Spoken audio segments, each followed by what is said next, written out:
کہ ظالموں کے ایک لمبی فہرست ہے تاریخ ہے. کبھی تاریخ ان کی پڑھ کر کے دیکھ لیں. آج مجھے یہ باتیں اس لیے عرض کرنی پڑی کہ ظلم کی ایک بہت ہی عظیم تاریخ ہندوستان میں رقم کی گئی. بابری مسجد کو شہید کر کے اس کی جگہ پر ایک مندر کو تعمیر کرنا اور وہ بھی عدالت کو اس میں ساتھ شامل کر لینا. سمجھ لیں میرے آقا صلی اللہ تعالیٰ علیہ وسلم نے فرمایا تھا جب عدالتیں ختم ہو جائیں, انصاف ختم ہو جائے اور حکومتیں ظلم پر علل اعلان آ جائیں تو اے مومنوں تم قیامت کا انتظار کرو. اب زمین پر کوئی خیر باقی نہیں رہے گا, کوئی بھلائی باقی نہیں رہے گی. زمین پر سے خیر اٹھا لیا گیا. اور اللہ کے نبی صلی اللہ تعالیٰ علیہ وسلم کی ایک حدیث یہ بھی ہے, فرماتے ہیں جب تم دیکھو کہ تمہارے حکام, تم پر حکومت کرنے والے کھلے عام ظلم کرنے لگ جائیں اور تمہارے مالدار لوگ اپنے مال کو بچا کر کے دبا کر کے رکھنے لگیں, اسلام کی خاطر خرچ نہ کریں, اور تمہارے گھر کی عورتیں بے پردہ ہو جائیں, تو حضور صلی اللہ علیہ وسلم فرماتے ہیں زمین کا نیچے والا حصہ زیادہ بہتر ہے اوپر والے حصے سے. مطلب کیا ہے؟ قبر زیادہ بہتر ہے اوپر جینے سے. آج اسی زندگی میں ہم جی رہے ہیں. ہمارے حکام ظلم کے ایک نئی داستان لکھنے جا رہے ہیں, اور ہمارے ثروت مند جو اہل ثروت ہیں, مالدار ہیں, ان کو تو مال کی ایسی چربی ہے کہ ان کو دین بہت سستا لگتا ہے. مالدار یہ سمجھتے ہیں کہ دین کی باتیں کرنا, دین کا کام کرنا یہ غریبوں کا کام ہے, امیروں کو اس سے کیا لینا دینا ہے. اور پھر عورتوں کی بے حیائی کثرت سے بڑی ہوئی ہے. آج اسلام اگر دیکھنا ہو تو میرے عزیزوں ہماری تقاریب میں دیکھا جاتا ہے, شادیوں میں, فنکشن میں اور بھی دیگر ہماری جو تقریبیں ہوتی ہیں اس میں صاف طور پر عورتوں کی بے حیائی کثرت سے دیکھنے کو ملتی ہے. یہ قیامت کی نشانی ہے. اور اللہ کے نبی صلی اللہ تعالیٰ علیہ وسلم نے اس مرد پر بھی لعنت فرمائی جو اپنی عورت کو بے پردہ سجا کر باہر بھیجتا ہے. یہ تمام حالات جب آ گئے تو ہمارے لیے اب زمین کا نیچے والا حصہ زیادہ بہتر ہے اوپر والے حصے سے. اب تک جو آپ دیکھ رہے ہیں حالات, ان سب کو دیکھ کر کے کبھی قبرستان کے پاس سے گزرو گے. حضور اکرم صلی اللہ تعالیٰ علیہ وسلم نے یہ بھی فرمایا تم پر اتنے فتنے آئیں گے, اس قدر فتنے آئیں گے. حضور فرماتے ہیں میں یہیں سے دیکھ رہا ہوں کہ میری امت پر فتنے ایسے آ رہے ہیں جیسے بارش کے قطرے آتے ہیں. اس قدر فتنے آئیں گے کہ تم اگر کسی قبرستان کے پاس سے گزرو گے, قبر والے کو دیکھ کر کے تم یہ کہو گے کاش اس کی جگہ میں ہوتا تو زیادہ اچھا ہوتا, کیونکہ وہ آرام سے اچھے زمانے میں چلا گیا, فتنوں کو وہ نہیں دیکھا, مامون گیا ہے, محفوظ گیا ہے. آزمائش تو اب ہمارے ساتھ ہے, آزمائش کا دور ہمارے ساتھ ہے. عزیزان گرامی وقار, ظالموں نے اس زمین کو اپنے ظلم سے رنگا تو ضرور ہے, لیکن رب ذوالجلال نے ہمیشہ اپنے عدل کے ساتھ یہ قوم کو, اپنی مخلوق کو بتایا ہے کہ الحق یعلو ولا یعلی علیہ, حق ہمیشہ بلند ہوتا ہے, اس پر کوئی اور بلند نہیں ہو سکتا. چنگیز خان کا نام کون نہیں سنا ہوگا؟ ایک ایسا بادشاہ منگولیا کا جس نے تقریباً آدھی دنیا کو فتح کر لیا, اور اس کے جنگ کے دوران جو لاشیں مارے انسانوں کی جو لاشیں ہیں وہ تعداد میں نہیں آ سکی, کروڑ سے زیادہ ہو چکی تھیں جن کو اس نے قتل کیا تھا. ایک خاندان ہے, اس کا پوتا تھا ہلاکو خان, جس نے پورے مسلمانوں کی کھوپڑیوں سے ایک مینار تعمیر کیا تھا بغداد میں. اسی طرح کچھ عیسائی بادشاہ ایسے آئے جنہوں نے پوری کی پوری چرچ مسلمانوں کی ہڈیوں سے بنائی, لیکن ان کا انجام وہ بھی تاریخ میں کبھی پڑھ لیں. چنگیز خان سے لوگ ملاقات کرنے کے لیے تھر تھراتے تھے, خوف کھاتے تھے, اور ایک مرتبہ وہ علماء کی ایک جماعت کو سزا دینے کے لیے میدان میں بلایا تھا. علماء کی جماعت تھی اور ان کو پیچھے زنجیروں سے ہاتھ باندھ کر کے کھڑا کر کے رکھا تھا, اور ان سے کہہ رہا تھا کہ تم سجدہ کرو میرے گھوڑے کو. گھوڑے پر بیٹھ کر کے وہ سجدہ کرواتا, لیکن وہ حق پر قائم علماء کی وہ جماعت تھی. انہوں نے کہا کہ ہم یزیدی نہیں, ہم حسینی, ہماری گردن کٹ جائے گی لیکن جھک نہیں سکے گی, کسی اور کے لیے نہیں جھکتی. انہیں کوڑے مارے گئے. اسی اثنا میں اچانک ایسا ہوا کہ اس کا گھوڑا بدک گیا, گھوڑا سرکش ہوا, اچھل کود کرنے لگا, اور جیسے ہی اچھلا گھوڑا, اس گھوڑے کی رسی جو ہے چنگیز خان کی گردن میں آ کر پھنس گئی, اور گھوڑا بھاگتا رہا. اس کو لے کر اتنا بھاگا میدان کہ کسی کے پکڑ میں نہیں آتا تھا. بعض لوگوں نے یہ تاریخ میں لکھا ہے کہ اس کا سر پتھروں سے ٹکراتا تھا, جگہ جگہ گڑھوں میں گرتا رہا. اس وقت تک وہ گھوڑا ٹھنڈا نہیں ہوا جب تک کہ وہ موت کی گھاٹ نہیں اتر گیا. لاکھوں لوگوں کا قتل عام کرنے والا نہایت ہی ذلت کے ساتھ محض ایک جانور سے ختم کیا گیا. ایک جانور سے, جس جانور پر بیٹھ کر کے جنگیں لڑی, اسی جانور نے اپنے پیروں سے اسے رون دیا. اور اس کے بعد آج بھی نیشنل جغرافیہ والوں نے ایک مہم چلائی تھی کہ چنگیز خان کی قبر ڈھونڈنے کا. منگولیا میں کافی سالوں سے 40 سال سے ڈھونڈ رہے تھے, اور اس کی قبر کے متعلق جو لوگوں نے تاریخ لکھی ہے کہ اس کو دفن کرنے کے بعد اس کے 1000 فوجیوں نے اس کی قبر پر اتنے گھوڑے دوڑائے تھے کہ دوسرے تیسرے دن ہی اس کی قبر ڈھونڈنے پر بھی پتہ نہیں چل سکی. آج سینکڑوں سال ہو گئے لیکن بے نام بے نشان ہے. لیکن ظلم کی تاریخ چھوڑ گیا, باقی دنیا میں اپنی کوئی مثال نہیں چھوڑا. اسی طرح ہلاکو کے لیے بھی, جس نے بغداد کے دریائے دجلہ کو خون سے لال کر دیا تھا اور گھوڑے کے ٹاپ تک خون سے بھیگتے تھے, عزیزان گرامی, اس کا بھی انجام نہایت ہی خطرناک ہوا. یہ سب تاریخ کے صفحوں میں صرف ان کے ظلم کی کہانیاں لکھی گئی ہیں, لیکن کہیں یہ نہیں لکھا گیا کہ ان کی قبر پر کوئی منتیں کرنے کے لیے آتا ہو, ان کی قبروں پر کوئی ان کی خبر گیری کے لیے آتا ہو, ان کی تربت پر کوئی فاتحہ خوانی کے لیے آتا ہو, کہیں پر نہیں. لیکن ہاں, اللہ رب العزت کی زمین پر عدل قائم کرنے والے ایک فقیر کی حیثیت سے بھی اگر غریب نواز تشریف لائے, 8 صدیاں گزر گئی مگر اب بھی جم غفیر ویسا کا ویسا نظر آتا ہے. یہ وہ لوگ ہیں جنہوں نے عدل و انصاف سے زمین کو بھر دیا. اللہ کی مخلوق پر رحم کرو, اللہ تم پر رحم فرمائے گا, اللہ تم پر رحم فرمائے گا. آج دنیا میں ایک وہ منظر قائم ہونے جا رہا ہے جس کی بشارت خود میرے آقا صلی اللہ علیہ وسلم نے دی تھی. میں قریب کر رہا ہوں آپ کو باتوں سے. یہ ظالموں نے اپنے اپنے دور میں جو کچھ بھی کیے تھے سب کر لیا. ہو سکتا ہے ہمیں ہمارے دور کے چنگیز اور ہلاکو کو دیکھنے کا وقت ہے, لیکن انشاءاللہ یاد رکھنا, انجام ہم نے نہیں دیکھا تو ہماری نسلیں ضرور دیکھیں گی. یہ تاریخ ہماری اولاد کو ضرور بتانا کہ اپنے دور میں ایک ظالم ایسا بھی آیا جس نے ظلم کی داستان لکھی, لیکن اولاد کو یہ ضرور بتانا کہ تم انتظار کرو جو حشر فرعون, قارون, حامان, شداد کا ہوا, اپنے دور کے ظالموں کا بھی انجام تم اپنی آنکھوں سے دیکھو.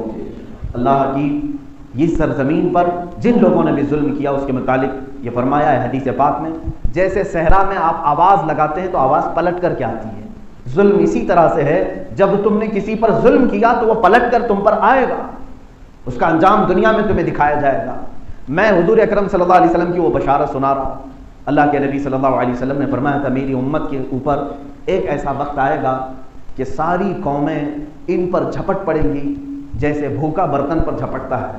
جیسے بڑا برتن کھانے کا رکھا, آپ نے اس کو بھی بلایا, اور اس میں حدیث میں لفظ یہ ہیں آپس میں ایک دوسرے کو بلائیں گے ان کے اوپر حملہ کرنے کے لیے. اللہ کے حبیب صلی اللہ علیہ وسلم فرماتے ہیں کما تداعى الاکلۃ الی قصعتها, جیسے برتن بچھا ہوا ہے دسترخوان, آپ بلا رہے ہیں فلاں آپ بھی آ جاؤ, فلاں آپ بھی آ جاؤ, آپ بھی آ جاؤ, کھانے کے لیے آ جاؤ. اس طرح امت مصطفیٰ پر حملہ کرنے کے لیے دوسری باطل قومیں ایک دوسرے کی مدد لیں گی اور سب کو بلائیں گی, تم بھی جمع ہو جاؤ, تم بھی جمع ہو جاؤ, تم بھی جمع ہو جاؤ. آپ کو تاریخ معلوم ہے, یہودی اور عیسائی برسوں سے لڑتے رہے, ایک دوسرے کا قتل عام کیا انہوں نے, یہودیوں کا قتل عام کیا عیسائیوں نے, عیسائیوں کو مارا ہے یہودیوں نے. یہ 1-2 سال نہیں, تقریباً 1500 سال بلکہ 2000 سال تک یہ چلتا رہا, یہ کھیل چلتا رہا. یہ دونوں آپس میں ایک دوسرے کے جانی دشمن تھے, جانی دشمن. ہٹلر نے جو یہودیوں کا قتل عام کیا ہے وہ عیسائی تھا. اسی طرح سے ٹائٹس نے, ہیرکل نے, جس کو ہرکیولس کہا جاتا ہے, بیت المقدس میں بہت سارے یہودیوں کا خون بہایا گیا اور عیسائی بھی اسی طرح مارے گئے. لیکن آج کے زمانے میں چند دہائیوں پہلے ان دونوں نے اتحاد کر لیا, یہودیوں کے بڑوں نے بھی, عیسائیوں کے بڑوں نے بھی. جب سلطنت عثمانیہ کو, خلافت عثمانیہ کو ختم کرنا تھا تو یہود بھی آئے, عیسائی بھی آئے. انہوں نے کہا دیکھو تمہارا بھی دشمن ایک ہے, ہمارا بھی دشمن ایک ہے, دشمن کا دشمن دوست ہوتا ہے. یہ دونوں آپس میں دوستی کر کے اپنا ٹارگٹ اسلام کو بنا کر تقریباً 100 سال سے چل رہے ہیں. اسی طرح سے ہندوستان کے کچھ ایسی جماعتیں اسپین گئی, RSS کی جماعت کے کچھ لوگ لیڈر اسپین گئے تھے. اسپین میں مسلمانوں کا خاتمہ کیسے کیا گیا ہے یہ تحقیق کرنے کے لیے گئے تھے. یہ بھی ماہنامے میں چھپی ہوئی رپورٹ میں آپ کو بتا رہا ہوں, یہ تاریخ میں بتا رہا ہوں. یہ وہاں دیکھنے کے لیے گئے تھے کہ 700 سال تک مسلمان وہاں پر تھے, ان کے اس پورے راج کو کیسے ختم کیا گیا. یہ اپنی تحقیق اور ریسرچ کے لیے جب گئے تھے وہاں کے عیسائیوں نے انہیں جو چیزیں بتائی وہ لے کر کے آئے.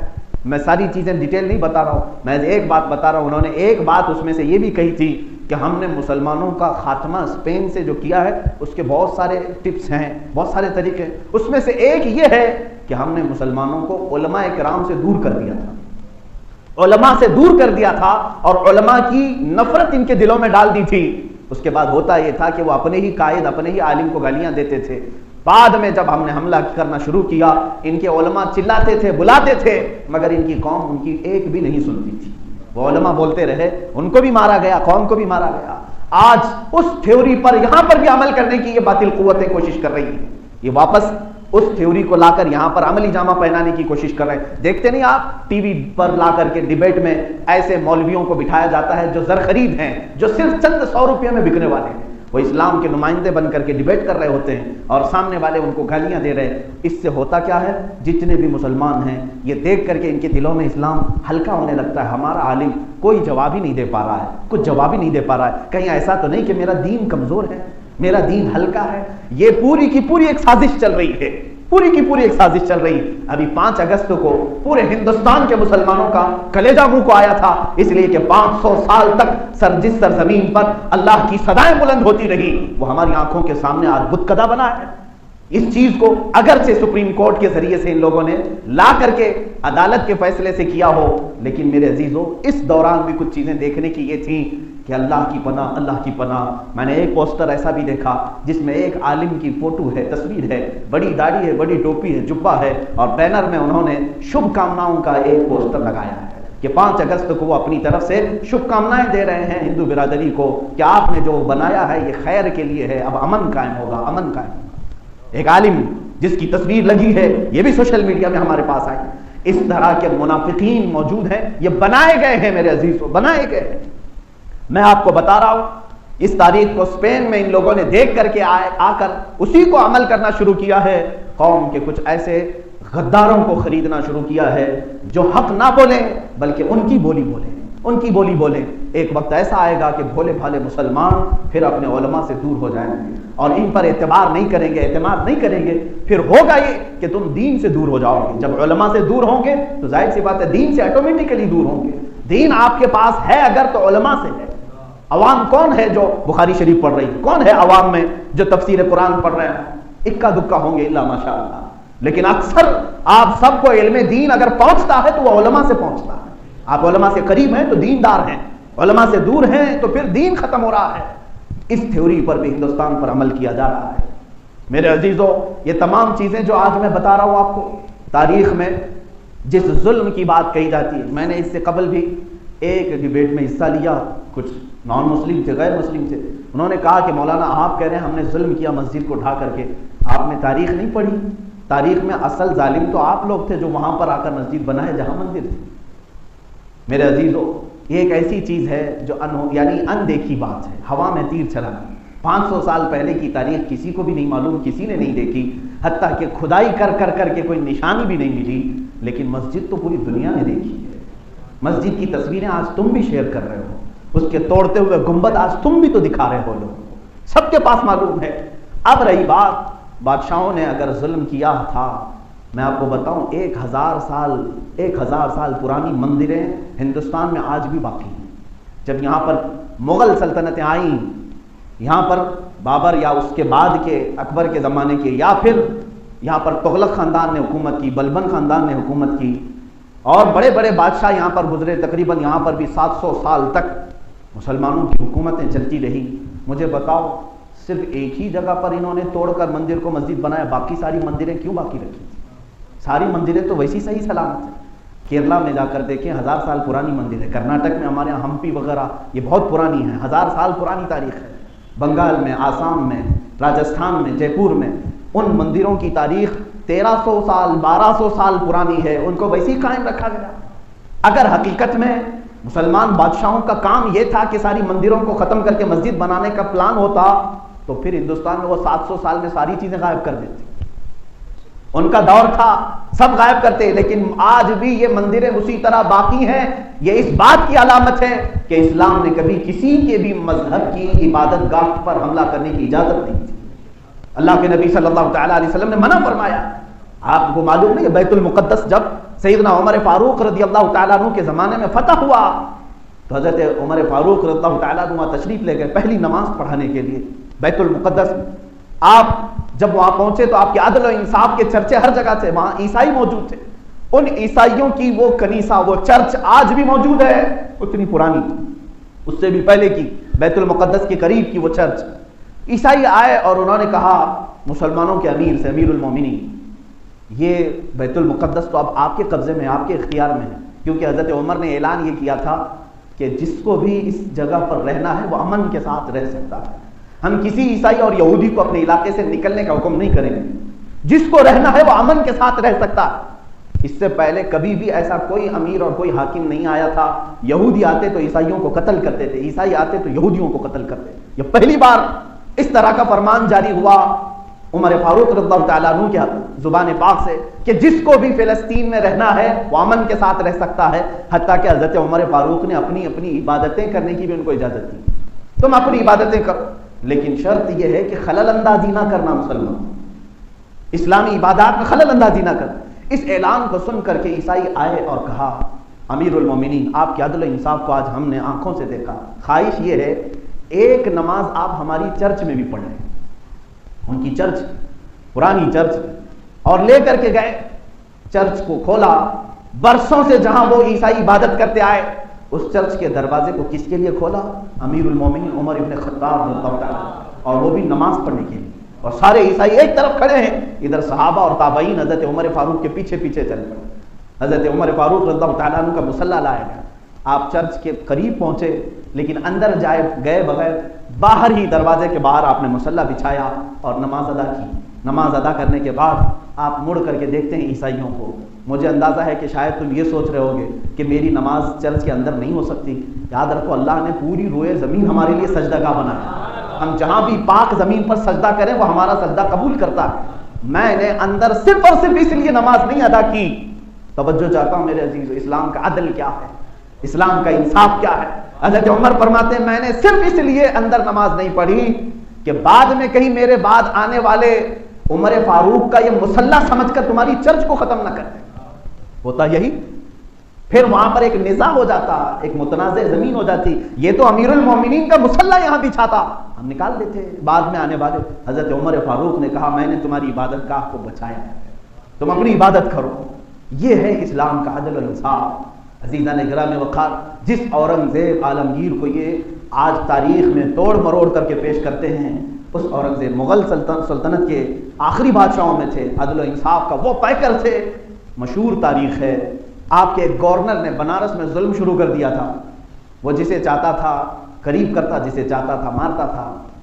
ان کا ایک بھیجا ہوا گورنر تھا، اورنگزیب دلی میں تھے، ایک پنڈت کی بیٹی کو اس نے پسند کر لیا تھا، گنگا کے کنارے رہنے والی۔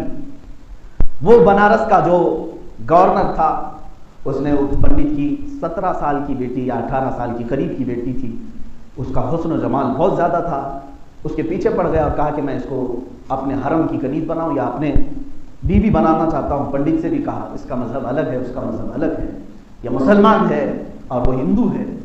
یہ بات چلتی رہی لیکن دبدبا اس کا تھا، وہ گورنر تھا۔ شہر بنارس کی بات کر رہا ہوں، یہ تاریخ آج بھی موجود ہے میرے عزیز۔ لیکن اب اس پنڈت نے عاجزی کے ساتھ اپنی بیٹی سے کہا بیٹا یہ لوگ بڑے لوگ ہیں، حکومت ان کے پاس ہے، تخت ان کے پاس ہے، بادشاہ بھی ان کا ہی ہے، سیدھے وہ جو کہہ رہا ہے مان لو، شادی کر لو اور اس کے ساتھ چلی جاؤ۔ وہ آلریڈی کئی شادیاں کر چکا تھا، لیکن اس کی بیٹی نے کہا مجھے نہیں لگتا کہ اسلام اتنا ہلکا ہے، میں چاہتی ہوں کہ یہ معاملہ بادشاہ کے پاس لے جاؤں۔ ادھر اس پنڈت نے اس گورنر سے کہا کہ ہمیں صرف ایک ہفتے کا وقت دے دو، ہم تیاری کریں گے، شادی کریں گے۔ اور اس کی بیٹی ایک مردانہ لباس پہن کر کے دلی پہنچ گئی۔ دلی اورنگزیب عالمگیر رحمۃ اللہ تعالیٰ علیہ کا تخت خلافت تھا۔ آپ دلی کی جامع مسجد میں جمعہ پڑھا کر نکل رہے تھے، لوگ اپنے اپنے مصافحے کے ساتھ اپنی شکایتیں بھی بیان کرتے تھے۔ اس وقت دیکھا ایک لڑکی جو مردوں کا لباس پہن کر کے ہے، کوئی تو نہیں پہچانا، کسی نے نہیں پہچانا اس کو، وہ لڑکا بن کر کھڑی تھی اورنگزیب سے ملنے کے لیے۔ سیدنا اورنگزیب رحمۃ اللہ تعالیٰ علیہ کی نظر جیسی ہی پڑی، آپ نے اپنا رومال دیا اور کہا بیٹی اپنا سر چھپا لو، اپنا سر ڈھانک لو، بیٹی اپنا سر ڈھانک لو۔ وہ لڑکی کہتی ہے جیسی بادشاہ کی زبان سے میں نے بیٹی کا لفظ سنا، مجھے انصاف کی امید جاگ گئی۔ اپنے حکومت کے محل میں آپ نے طلب فرمایا، قصر عدالت میں پوچھا کیا معاملہ ہے۔ اس لڑکی نے واقعہ بتایا، بنارس میں آپ کا بھیجا ہوا جو گورنر ہے وہ ظلم کر رہا ہے، اور میرے پیچھے پڑا ہے، زبردستی مجھ سے شادی کرنا چاہتا ہے اور میں نہیں چاہتی۔ اورنگزیب نے کہا جا تیرے باپ سے کہہ دے شادی کی تاریخ فکس کر دے، شادی کرنے کی تیاریاں کر دے۔ اس خاتون نے کہا میں انصاف کے لیے آئی ہوں۔ کہا میں کہہ رہا ہوں تیرے باپ سے جا کر کہہ دے 3 دن کے بعد شادی کر دیں، فوراً نکل جاؤ۔ وہ لڑکی روتے روتے واپس بنارس آئی۔ پنڈت نے پوچھا کیا ملا انصاف؟ کیا میں نہیں کہتا تھا کہ حکومت ان کی ہے، تخت ان کا ہے، طاقت ان کی ہے؟ وہ لڑکی کہتی ہے پھر بھی مجھے امید ہے کہ اس نے مجھے بیٹی کہا ہے، بادشاہ نے مجھے بیٹی کہا ہے۔ 3 دن کے بعد شادی تاریخ ہو گئی، اور ادھر وہ گورنر اپنے ہواری مواریوں کو لے کر ڈولی لینے کے لیے آیا۔ بارات لے کر جیسے ہی اس کے گھر آئے، یہ دلہن بن کر سج کر کے گھر سے نکلی، روتی ہوئی جا رہی تھی۔ راستے میں وہ پیسے لٹا رہا تھا، راستے میں ایک فقیر آیا اور اس گورنر سے کہا کہ میں تم سے کچھ بات کرنا چاہتا ہوں۔ اس گورنر نے کہا کیا بات ہے؟ آج ہماری شادی کا دن ہے، عیش کا دن ہے، ہم بات نہیں کرتے۔ اس فقیر نے اپنی گدڑی اتاری تو دیکھا وہ اورنگزیب بیچ راستے میں، اس کو کھینچا، اسی ڈولی پر سے، اسی گاڑی پر سے نیچے اتارا اور کہا کہ تو نے یہاں پر میرے حکومت کے عدل کو داغ لگایا ہے، تیری شکایت لے کر کے ایک بچی اگر دلی تک پہنچ سکتی ہے تو تیرا زندہ رہنا کسی کام کے لائق نہیں ہے۔ اس بنارس کی سرزمین پر تو نے ظلم کی تاریخ رقم کی ہے۔ وہیں سے اسے جلاد کے حوالے کیا اور لوگ اسے گرفتار کر کے بادشاہ کے سپاہی لے گئے، اور اس دلہن کی ڈولی واپس اپنے گھر آئی۔ اس کی خوشی کی انتہا نہ تھی، اور پنڈت بھی دیکھتا رہا۔ اورنگزیب کو اس نے بلایا۔ یہ میں آپ کو بتا رہا ہوں ہندوستان کی تاریخ، انڈیا کی تاریخ، بھارت کی تاریخ۔ اس پنڈت نے اپنے گھر بلایا، اورنگزیب تشریف لائے، عام لباس میں آئے تھے۔ جیسے ہی گھر میں آئے تو کہا کہ مجھے ایک مصلی دے دو، میں 2 رکعت نماز پڑھنا چاہتا ہوں، ایک کپڑا، پاک کپڑا دے دو۔ انہوں نے ایک پاک کپڑا دیا، آپ نے اسی کے ایک کمرے میں 2 رکعت نماز ادا کی، اور نہایت ہی بے تابی کے ساتھ کہا شدت کی پیاس ہے، اگر ایک گلاس پانی پلا دو۔ انہوں نے پانی بھی پلایا۔ اس وقت اورنگزیب رحمۃ اللہ تعالیٰ علیہ نے فرمایا بیٹی کیا تو نے یہ سمجھا تھا کہ میں اپنے گورنر کے ساتھ تجھے شادی کی اجازت دے دوں گا؟ قسم رب ذوالجلال کی، جس وقت تو نے دلی میں مجھ سے شکایت کی تھی، قسم کھا لیا تھا جب تک تجھے انصاف نہ ملے پانی کا ایک قطرہ بھی حلق میں نہ ڈالوں گا۔ 3 دن گزر گئے، میں نے پانی نہیں پیا ہے، پہلا گلاس پانی کا تیرے گھر میں آج میں نے پیا ہے۔ یہ تھا اسلام کا عدل و انصاف، جس کو ہندوستان کی تاریخ آج بھی یاد رکھتی ہے۔ اور اس پنڈت نے دیکھ کر کے اس دن یہ عہد کیا کہ میرے گھر اسلامی بادشاہ اورنگزیب نے اگر سجدہ کیا ہے تو اے بنارس والوں یاد رکھو، میں پجاری ہوں، میں برہمن ہوں، میں پنڈت ہوں، لیکن یہ وعدہ کرتا ہوں کہ جس جگہ اورنگزیب نے سجدہ کیا میں اپنے ہاتھوں سے یہاں مسجد تعمیر کروں گا۔ اور وہ مسجد تعمیر ہوئی، گنگا کے کنارے آج بھی دھرارا نام کی مسجد قائم ہے۔ اس کی تاریخ جا کر پڑھ کے دیکھ لو، یہ ہندوستان کی تاریخ ہے۔ تم کہتے ہو ہم ظلم کیے ہیں، عزیزان گرامی وقار، ہم نے اپنے سجدوں سے یہاں عدل کو پھیلایا ہے۔ لوگوں کے دلوں نے مسجدیں تعمیر کی ہیں، لوگوں کے دلوں کو جیت کر کے یہ مینارے بلند ہوئے ہیں۔ کسی نے آج تک، میں نہیں مانتا کہ کسی کی گردن پر تلوار رکھ کر کے مسجد بنائی گئی ہو۔ اگر ایسی مسجد کہیں بنی ہے تو اس مسجد میں کہاں کی روحانیت، کہاں کی روحانیت؟ ہم تو مسجدوں میں دلوں کے سکون کے لیے آتے ہیں، دلوں کے قرار کے لیے آتے ہیں، محض کسی کے گھر کو تباہ کر کے۔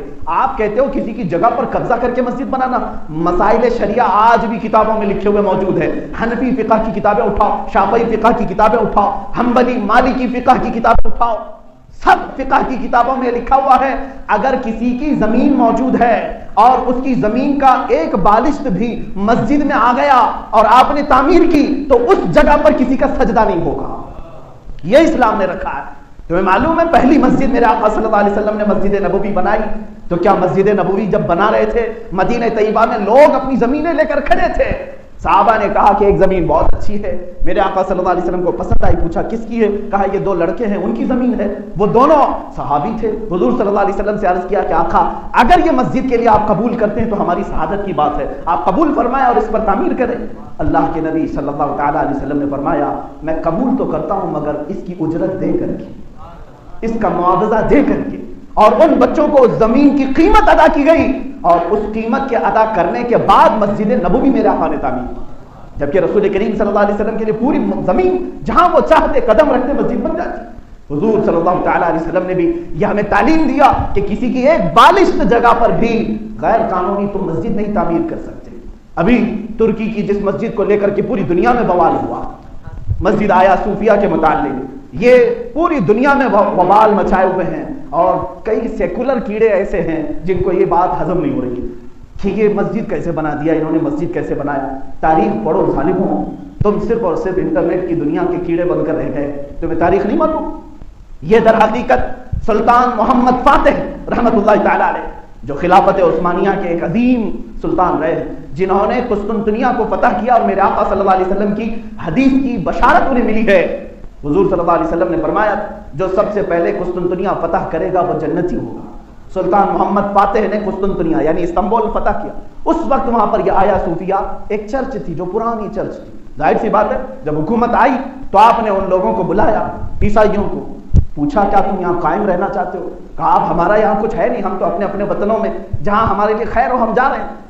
سب چھوڑ کر کے جا رہے تھے قسطنطنیہ کو۔ اس وقت یہ مرکزی جگہ تھی تو انہوں نے کہا کہ ایک کام کرو، جو تمہاری چرچ تھی یہ میرے ہاتھوں بیچ دو۔ آج بھی چرچ بکتی ہیں امریکہ میں، یورپ میں، کینیڈا میں، انگلینڈ میں، جا کر آپ دیکھیں آج بھی جب چرچ کے مینجمنٹ والے سنبھال نہیں پاتے تو وہ بولی لگاتے ہیں، اعلان کرتے ہیں کہ یہ چرچ بکائی جا رہی ہے، کوئی خریدنا چاہتا ہے تو خرید لے۔ کئی چرچ آج کے زمانے کی بات کر رہا ہوں، آج بھی یہ اور بات ہے کہ ہندوستان میں یہاں پر تشدد زیادہ ہے، باہر ملکوں میں آج بھی وہ اپنی عبادت خانے بیچتے ہیں اگر ان کے اوپر بوجھ ہو جائے تو، لیکن مسجد ہم بیچ نہیں سکتے۔ وہاں پر عیسائیوں نے سلطان محمد فاتح کے نام پر وہ چرچ کو فروخت کیا، بیچا، اور اس کے جو سیل ڈیڈ ہے وہ آج تک موجود ہے۔ جو سلطان محمد فاتح نے خریدا وہ آج تک موجود ہے، اس کے دستاویزات ہیں ترکی کے پاس۔ یہ 15ویں صدی کی بات تھی، 15ویں صدی سے لے کر 1921 تک تقریباً یوں سمجھ لیں 500 سال کے قریب وہ مسجد تھی، اس کو تعمیر کیا، مینار بنائے، نمازیں ہوئی، قرآن پڑھا گیا، خلافت عثمانیہ کو ختم کیا گیا 1921 کے قریب میں۔ اس کے بعد ان کے در کا ایک کتا لا کر کے انہوں نے ترکی پر بٹھایا جس کا نام مصطفیٰ کمال بادشاہ تھا۔ نام تو بڑا اچھا ہے لیکن وہ تھا منافق یہودی۔ اس کو ترکی کا بادشاہ بنا کر کے رکھا۔ 11 سال کے اندر اس نے سیکولرزم کا نام لے کر ساری مسجدوں سے اذانوں کو بند کیا، اور اس نے قرآن کی لینگویج کو تبدیل کر دیا، کہا کہ عربی میں کوئی پڑھ نہیں سکتا۔ ترکی میں اس نے اتنا سیکولرزم کے نام پر ظلم کیا، اور اس کے بعد یہ پابندی لگائی کہ جس کو قرآن پڑھنا ہوگا وہ ترکش لینگویج میں پڑھے گا۔ حجاب کو ختم، مدارس اسلامیہ نہیں چلیں گے، کہیں پر بھی مذہب کے نام پر کوئی بھی مدرسہ نہیں چل سکتا، علماء کو بند کیا گیا، قید کیا گیا۔ 11 سال یہ ننگا ناچ ناچا گیا ترکی میں، اور پورے اسلام کو ختم کرنے کی پوری طرح سے کوشش کی۔ اسی زمانے میں اسی مصطفیٰ کمال بادشاہ جس کو اتا ترک بھی کہتے ہیں، اس نے ہی یہ 500 سال سے موجود جو مسجد تھی سلطان محمد فاتح نے جس کو خرید کر کے مسجد بنایا تھا، اس ظالم نے اس کو بدل کر کے میوزیم کر دیا۔ کہا کہ یہ مسجد نہیں رہے گی، یہاں اذان نہیں ہوگی، کچھ بھی نہیں، ہاں اس کو میوزیم بناتے ہیں، بہت پرانی ہے، 2000 سال پرانی ہے، تو اس کو میوزیم بناتے ہیں، لوگ آئیں گے دیکھیں گے۔ وہاں سب آتے تھے، سیاح ہر قسم کے لوگ آتے تھے جوتے پہن کر کے۔ اس مسجد کو 1934 غالباً 1934 سے لے کر کے ابھی 2020 تک روندا گیا ہے، اللہ کا نام بند کر کے رکھا گیا تھا، جو آلریڈی 500 سال تک اذانیں ہوئی ہیں جس میں، اور اس کو میوزیم میں رکھا گیا۔ آج وہاں کی بھی سپریم عدالت نے فیصلہ یہ سنایا کہ جو پرانی مسجد تھی اس کو مسجد میں کنورٹ کیا جائے، تو ترکی کے صدر نے یہ فیصلہ نافذ کیا اور پھر سے اس میوزیم کو ختم کر کے اپنی اصلی حالت مسجد بنائی۔ اتنا کام کیا تو پوری دنیا کے سیکولر کیڑوں کو درد شروع ہو گیا۔ تاریخ اگر میں بتاؤں، اسپین میں جاؤ 500 مسجدیں یہ چرچ بنا کر کے رکھے ہوئے ہیں۔ آج اسلام کی بڑی مسجد کرتبہ آج بھی وہ میوزیم بنا کر کے رکھا گیا، چند لوگوں کو نماز پڑھنے کی اجازت، باقی کوئی نہیں پڑھ سکتا۔ ہنگاریہ، بلغاریہ، یہ وہ کنٹریز ہیں جہاں آج ایک مسجد تو ترکی کے پڑوسی ملک کے اندر ہے، ہنگاریہ میں، وہاں پر اس مسجد کے مینار بھی ہیں، گنبد بھی ہے، سب ہے، آج بھی ہے، لیکن اس کو چڑیا گھر بنایا گیا اور ہاتھی اس میں باندھے جاتے ہیں۔ یہ دنیا کو نہیں نظر آتا۔ ایک مسجد ترکی میں انہوں نے واپس اپنی اصلی حالت پر کر دی تو ڈھنڈورا پیٹنے لگ گئے کہ میوزیم سے مسجد بنا دیا، میوزیم سے مسجد بنا دیا۔ ظالموں، تم نے 1000 سے زیادہ مسجدوں کو استبل بنا کر کے رکھا ہے۔ یہ ظلم کسی کو نہیں نظر آتا، ایک مسجد کے معاملے میں سب بھونکنے لگ جاتے ہیں۔ عزیزان گرامی رخا، میں صرف اور صرف اتنا کہنا چاہوں گا، آخری میرا میسج یہ ہے کہ 80 سال کے بعد بھی اگر کسی ظالم نے 1934 میں اگر اس نے مسجد کو میوزیم بنا دیا تھا تو رب تبارک و تعالیٰ نے اگرچہ دہائیاں گزر گئی انتظار میں، ترکی کی عوام کے لیے 8 دہائیوں کے بعد بھی اگر اذانیں گونج سکتی ہیں تو صرف اس وجہ سے کہ ترکی کی عوام نے اپنی نسلوں کو یہ ہمیشہ بتایا تھا کہ یہ اللہ کا گھر ہے، یہ اللہ کا گھر ہے، یہ اللہ کا گھر ہے۔ آج یہ عہد کرو اے مسلمانوں، اپنے ہر بچے کو بتا کر کے جاؤ گے، وہاں پر زمین پر جس طرح آج اعلان کر کے ظالموں نے اپنا بت گدا بنانے کی کوشش کی ہے، اے میرے بیٹے وہ مسجد تھی اور مسجد تھی۔ انشاءاللہ العظیم کئی دہائیاں گزر جائیں گی، پھر ہماری نسلوں کو ایک دن اللہ رب العزت کی مدد ضرور آئے گی، اس لیے کہ ہم نے دیکھا ہے اگر ابرہا کعبے کو ڈھانے کے لیے آئے تو مولا ابابیل کو بھی بھیجتا ہے، فرعون ظلم کرے تو سمندر کی طغیانی اسے ختم کرتی ہے، نمرود اگر سرکش بن جائے تو مچھر اسے ہلاک کرتا ہے۔ اے ظالموں، تمہارے پاس آج نہ نمرود کی قوت ہے، نہ فرعون کی قوت ہے، نہ ابرہا کی قوت ہے، یہ تو ٹٹو کے گدھے ہیں، یہ صرف اور صرف کسی کے اشاروں پر چلنے والے ہیں، تمہارا انجام بہت قریب ہے، بہت قریب ہے۔ اسی لیے میں نے قرآن کی آیت پڑھی وَمَا اللَّهُ بِغَافِلٍ عَمَّا يَعْمَلُ الظَّالِمُونَ، تم اللہ کو غافل نہ سمجھنا، جو بھی ظالم کر رہا ہے اللہ اسے خوب دیکھ رہا ہے۔